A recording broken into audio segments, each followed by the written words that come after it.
agri-feeds lang check 540. Try natin ito yung single nozzle kung ano yung kanya, medyo hindi mahangin ngayon ay okay. Try natin, ayan, saan natin set up, magpupulyar tayo kasi 18 days na hindi natin napulyaran at panahon na para mapulyar natin. Okay, try natin dito. Post yield more natural all purpose foliar fertilizer, try natin dito. Okay, set up natin dito para makita lang. Post muna paano kalayo yung abutin kung pupunta sa gitna, tapos pag ganito yung hangin medyo mas malayo siguro doon banda pag salubungan natin. Post muna, try na natin para mapatunayan ito yun.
Na yung mga ka-agritipid ka-farmers ka mananalong ka magsasaka. Okay, nandito naman sa ka-agritipid PH upang ipakita sa inyo ng aktual sa ating mga especially sa ating mga ka-group chat dyan. Okay, sa ating mga admin.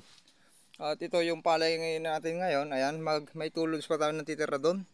Hindi ako tawag doon, hindi ko mabilisan yung kwan ko. Ang date pala ngayon ay March 14, 2024 sa oras ng alas 6 na. May dalawa pa load at sana matapos ko. At ngayon gusto kong ipakita sa inyo para nakikita nyo yung gawain natin. Ipupunta natin doon yung camera. Ayan na yung palay natin. Actually, ngayon lang tayo nag-resume. Halos 18 days. Magna 19 days ngayon. Mula nung last tayo nag-foliar dito sa kwan natin. Ito. Longpin 2096. Okay. Ito yung mga dinaanan natin kahapon. Ayan, nahihirapan na tayo kasi yung revolusyon tumatama. Kaya hinahawakan ko minsan. At ito naman yung pinulyar natin nung nakarang araw ng hapon din. At least natapos natin ito banda. Tapos isang pasada dun. Kaya ang load natin ngayon, dalawa yun kahapon. Tapos kanina, 3. Tapos doon, 4 sa gilid doon. Tapos hanggang doon yan eh. Tapos isang load doon sa gubat. Okay. Yun ang mahirap magpunta ng kondon kasi ayaw kong sumalok diyan sa tubig irigasyon. Kaya tignan nyo yung dinaanan natin. Ganyan mangyayari. At least yan naman ay magaan pa. Tatayo pa yan. Ayan. Kung talagang dadaanan natin. Ayan yung palay natin. Nag-umpisa ng yuyuko. Okay. Kaya ilan na? 2, 3, 4, 5 na load, ika-6 ito. Tapos 2 load, 7. Kaya maka 7 load tayo ngayon. Okay. Ngayon ay kunin natin yung power sprayer. Dito muna. Iwanan natin to. Pause muna mga ka-agritipids. Magandang buhay sa ating lahat. Masaganang ani. Ngayon nakahiwalay na, pinitak natin. Ngayon i-set up natin dito. Madami tayong anihin dito. Ayan no, tignan nyo yung palay natin. Oh, long pin 2096. Oh, di ba? Yan, nakita nyo na dito sa gilid hanggang doon yan, parehas yan. Ito yung dating pulaan natin. Tignan nyo itong likod ng piggery. Lalaki. Okay, dito natin set up ito. Naka-on ba? Okay. Pagod na ako. Ito, buti ito, may daanan tayo. Para makita nyo lang. Set up natin dito. Ayan. Ayan o, tignan nyo kung gaano katangkad dyan. Okay, sharing is caring. Ayan. Hop. Ay, masaya akong binabahagi sa inyo yung ating pamamaraan. Theoretical yan. Kasama natin yung mga admin natin. Shout out. Sila Ma'am Gracia, Sir Bernard, Sir Martin, Sir Lawrence at yung mga ka-group natin dyan. Okay. Andar. Sana one click.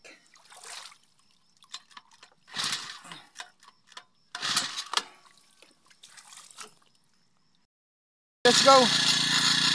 Nangihina na rin ako. Mga ka-group. Nakapag-vlog na ako kasi nakangawit na. Ito, hindi na ako kumani ng malakas. Walang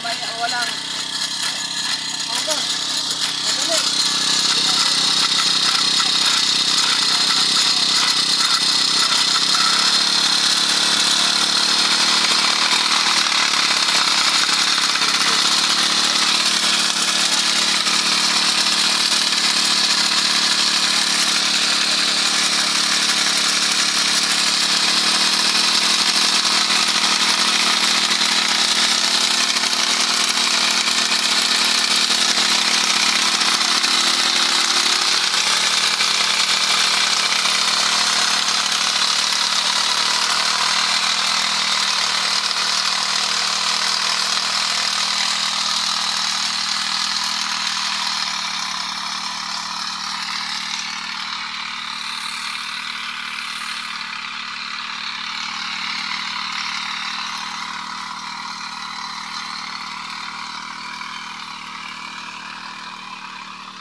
Good afternoon mga ka-Agritipids. Ngayong araw ay March 14, 2024 sa oras ng 12 o'clock. Exact 12 o'clock. Ayan, nakatapat yung sikat ng araw. At gusto kong ipasilip sa inyo yung palay natin ngayon sa oras ng alas 12 na may edad na 71 days mula nung naitanim natin. Less 18 days nung pinunla natin. Okay. Yan, nakikita nyo yung kung natin, ikukondisyon natin yung mga, kasi magagamit pala natin mga power sprayer natin na dalawa. Plus itong battery kasi hindi ko na kaya. Lusungan pa yung kwan, sumuko na tayo, nanghihinayang naman tayo kasi kanina hindi natapos ito. Na clutch siguro yung dating nasira din, at least meron naman gumagawa dyan sa palengke. Kay Kuya Renante Lime sa Agri Machinery, may sarili silang pesa. Ito rin ipapakondisyon natin para magamit natin.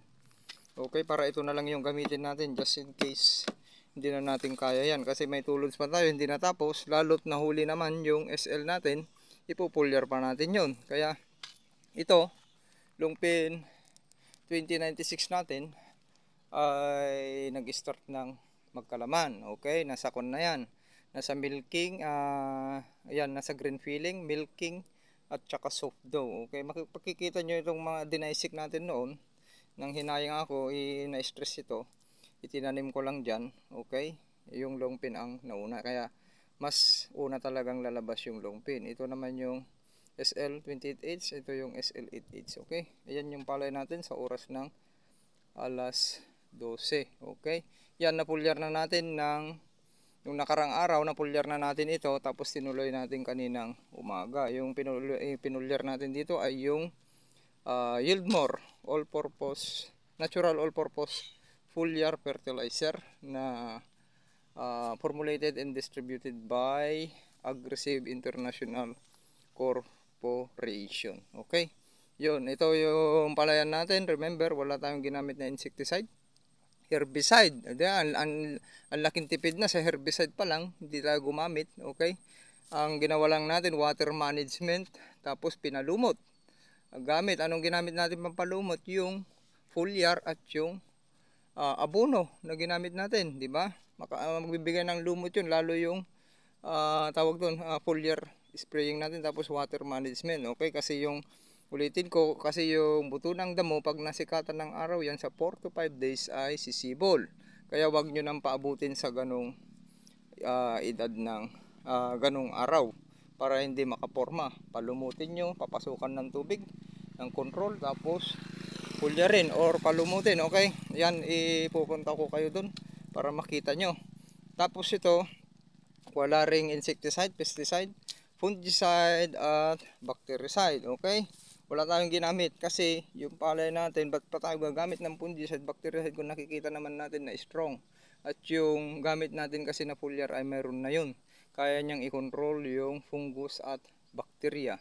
Okay, pansinin nyo, nakakuan na. Tara doon para makita nyo naman yung sumasapaw na SL28H at saka SL8H. Okay, yan ang ganda ng Longpin 2096. Meron man makikita tayo dyan na magpapakita man dyan late attack or anumang kanyan, yung whitehead na sinasabi nyo ay hindi nakabawasan. Okay, dahil sa dami ng uhay niyan, hindi nakabawasan yun. Okay, ba't pa kayo mag-i-spray ng kung ano-anong insecticide kung wala naman kayo nakikitang rice bug? Wala naman tayo nakikitang rice bug na sisira sa uhay. Ba't pa kayo mag-i-spray?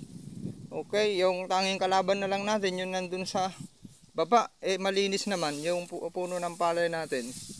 Okay, kasi napatigas. Okay, yun yung mga nasa baba, yung mga black bug, ano pa, BPH, brown plant hopper, yung mga yun, yung mga kuan na lang. Tapos yung yun yung sinasabi yung ulmog.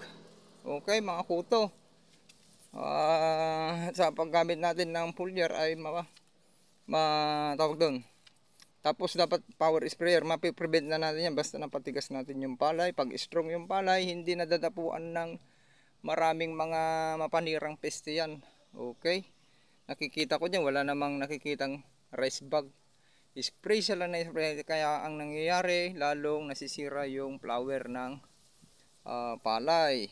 Okay, may epekto yan. Saan tayo dadaan? Ito na yung SL28H natin. Dito na tayo dadaan. Dito muna. Tapos dadaan tayo sa gitna. Para ma-view nyo. Kung mapapansin nyo, pag iganyan natin, mas matangkad na itong SL28H. Kaya baka mahihirapan na tayong magkarga ng power sprayer dito. Kasi tignan nyo yung height nito. Planting height 100. Dito kasi 105 cm. Ito yung kuan na 1, 2, 3, 4 feet, 105 cm. Nalagpasan na. Kasi nyo, linagpasan pa ng palay natin. Ito yung sinukat natin based sa nasa brochure ng Longpin 2096 na may planting height na 99 tsaka 100 to 105 cm. At yan ay nagawa nating lagpasan. Okay, at tatangkad pa yung palay natin basta may sapat na sustansya, lalo't nakapag-foliar na naman tayo. Okay, ang benefits naman natin sa ganyan, ang dami nating dayaming pakikinabangan, wag nating sunugin, at yan ay magiging abono natin sa next cropping.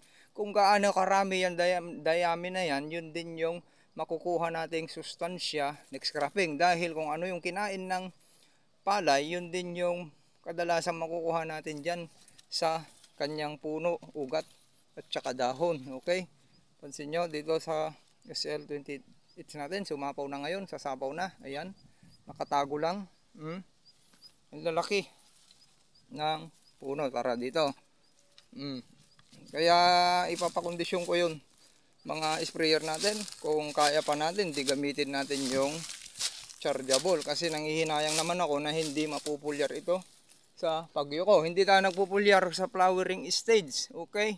Yun yung iwasan ninyo dahil organic man yan, insecticide man yan, synthetic chemicals ay wag nyong gawin. Sinisira nyo yung ibang butil ng inyong palay, imbis na napaka-healthy na. Kayo rin yung dahilan kung bakit nababawasan yung aakwan nyo, nabubuong butil. Okay, yan. Ito naman yung planting height ng SL28H. Naglagay lang tayo dito ng mahigit 4 feet. Yun, mahigit 4 feet ito. Mas mataas dun sa 105 cm, pero pansinin nyo, nalagpasan na. Diba? Oh, lalaki ng uhay ng SL28H. Okay? Ayan. Yan.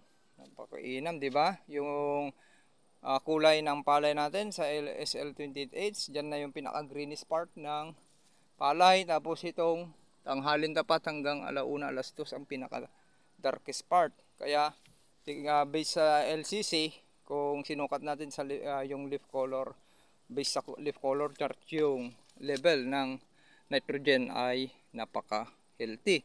Hindi ganun na darker na kadalasan yung sobrang dark ay bumabaluktot yung dahon. Tingnan nyo, bukang-buka. Dahil kung bumaluktot yung dahon ay hindi na maganda yung pagsagap ng solar radiation, carbon dioxide, oxygen dyan sa angin. Kung yung mga nasasagap dyan na pwedeng kunin ng stomata, kasi dun sa dahon nag-o-open yan, dun siya humihinga. Okay, dun naman tayo nagpapapasok ng foliar spraying, kaya dun niya tatanggapin yan. Kung napulyar natin yan sa oras lang na mga nasa 1 to 2 days, 24 to 48 hours, yun yung kalakasan buminat yan. Okay, gumana yung pinaglalagay natin na foliar. Okay, tara dito. Pansin nyo yung Longpin 2096 versus SL28H. Okay, abangan nyo ito. Dalawang variety na bigatin company. Ayan, tignan nyo itong SL28H. Yan, dito naman tayo sa SL28H. Okay, tsaka na lang ito ang kuha natin. Palagi na lang ito. Ito naman. Ayan. Diyos nyo. Napapansin nyo na mas late ng mga 3 days itong mga 3 days lang itong SL28H. Pansin nyo? Ang lalaki. Kung sinabi ko nga sa inyo, kung nabuo natin yung ganyan lang, sa ganyan na kahaba bilang ng butil, kasi nagbilang tayo dyan, minsan ay umaabot siya ng 400 yung 10 inches yung SL28H. Ito yan, sa isang kuwan lang, isang tawag doon, isang panicle. Okay, kaya yan, may sigurado yan kung kinuha natin, may mahanapan tayong 11 to 12 inches dyan, ay may bilang yan na 500 mahigit. Okay, kung yun ay kahit mabulang natin yung 300 sa 7 na sowi, ay 200 na yun, or sa 10 sowi makakabulang natin per panicle ay 300 or 250. Malaking kwan na yun, madali nang abutin nyo. Kaya nga lang yung diskarte natin na hindi natin mabuo yung batok, maraming nakasingit kasi hybrid nga yan. Kaya nga mayroon tayong mga iba't ibang diskarte. Okay, ayan na. Hindi natin bibito kung kwan muna. Ito muna, ito yung pure organic natin. Okay, sa Longpin 2096, di ba? Kaganda rin. Okay, dito muna tayo. Ito yung part na binalasaw natin noon na pinakita ko. Puntahan nyo YouTube channel natin pala, AgriTipid PH. Nandun, nakakuan. Ayan, pag linusungan natin ito SL, tapos may hawak akong power sprayer dyan, ganyang katangkad, nahirapan na ako, lalo yung regulasyon naman ay mali yung design, dapat nakatalikod. Kasi nasasagi ng puno ng palay, bumababa yung regulasyon, yun yung dapat i-correct nila sa design ng power sprayer, pabaliktad. Dapat yung regulasyon, nandun yung pag-angat niya nandun sa likod, kasi yun yung nakita natin, sumasagi, bumababa, istorbo. Okay, istorbo yung kwan. Imbes na okay na yung pagpaandar mo, nagminor, kaya istorbo, kaya kailangan mong hahawakan, ma-out balance na. Ganyan katangkad yung SL natin. Kita nyo? O, tignan nyo itong kwan natin na. Yan, kunin natin plug lip. Ayan. Ayan. Kita nyo? Ayan. Ayun. Wala pang ugat yan. Hindi nakabaon yan. Tignan nyo yung kwan ko. O, ayan. Lagpas suso. Paano natin pulyarin yan pag nabaon pa ako ng half pit di kwan na hanggang lieg. Kaya mahirapan na, tapos power sprayer 25 kilos. Mahirapan na tayo. Yung gagawin ko na lang ulit dito, palibot. Power sprayer, sige, palibot. O, di gitna na lang problema natin. Dalawang loops kasi yung gitna niyan, malapad dito banda eh. Ganyan, gamitin na lang natin yung rechargeable sprayer natin. Okay, yan yung 1 and 2. 1, 2, pinitak. Ikatlo, pag naanihan natin ito, tagwa 1,000 kasi ito, winanta 1,000 ko ito. Pag naanihan natin ng 60 ito, tapos yung bigat niya, alam naman natin yung mga long pin SL variety ay yan, tumitimbang yan na may mahigit 60 kilos. Pag mag-average sa dyan, 58, ganun. 59 or 57 na ay lapas 200. Yan. Masaya akong binabahagi sa inyo yung actual farming natin. Okay, theoretical. At ina-actual natin para sa inyo, para makatulong. Yun yung plan ng para makatulong ng AgriTipid PH kasama ng mga admin natin.